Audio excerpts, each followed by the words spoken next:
Wes Huber here with fantasypoints.com. Today we're going to talk about Breece Hall, and man, do I have a treat for you. Hall is the cousin of former 49ers running back Roger Craig, who, if you didn't already know, won 3 Super Bowls back with the 49ers in the 80s. His stepfather, Jeff Smith, played running back at Nebraska. So we know his DNA is capable, but obviously that's not where we're going to draw our main opinion here. So Hall, when he played at Wichita Northwest, averaged 2,100 rushing yards per year and 31 touchdowns over his final 2 seasons there. He was so good during his true freshman season with Iowa State that Matt Campbell and offensive coordinator Tom Manning, they completely reworked a spread attack, mainly 11 personnel, into featuring predominantly heavy packages. We're talking 12 and 13.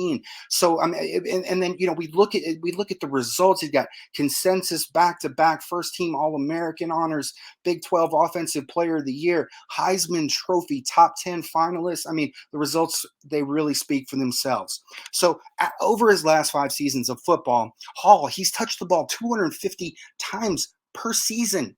Obviously going back into high school. So I dug into that a little bit more. Is that a major concern for us? So he's managed, the main thing for me, he's managed to avoid significant injury dating back to the beginning of his high school football career. The running backs in NFL history with the top 10 most carries averaged over 259 rushing attempts per season, which is around 12% more than what Hall has averaged. And so my main takeaway isn't that he's had that high number of touches per season. It's that he's similar to the top 10 in that he has not had a major injury to his knees or anywhere else for that matter during his career. So he's not an exceptionally big running back. He's around the 60th percentile across the board. Does have some big old hands, some big oven mitts there. So I really like that. He comes in with a 78th percentile 40. He's at the 83rd in vertical and 76 in the broad jump.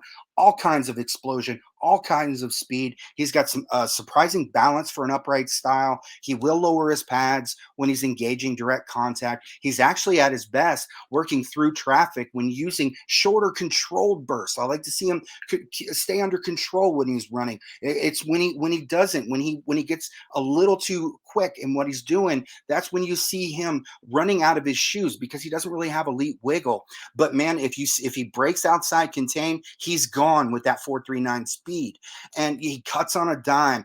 And here's the big thing: he makes the first defender miss consistently. There's a lot of running backs out there. They're coached this way, and what they do is they use a mentality that the beginning of the run begins at first contact. So what he's doing is he's looking for that first contact. That's when he starts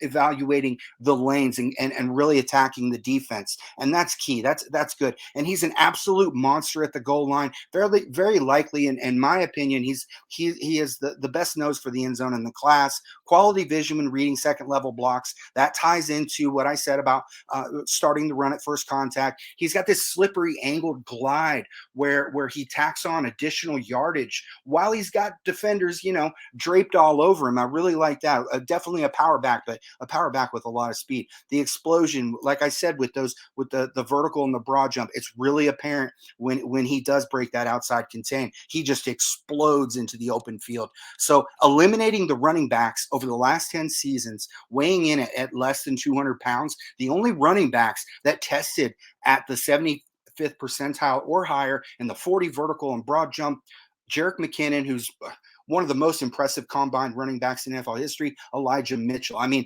that is an elite class to be included. Breece, he's got plenty of patience to work in the in gap schemes, but like I said, ISU tailored their offense to use inside zone blocking, and they tailored that directly to Hall. So that's where he'll probably fit in best at the beginning of his career. He was built for a straight handoff pro style offense.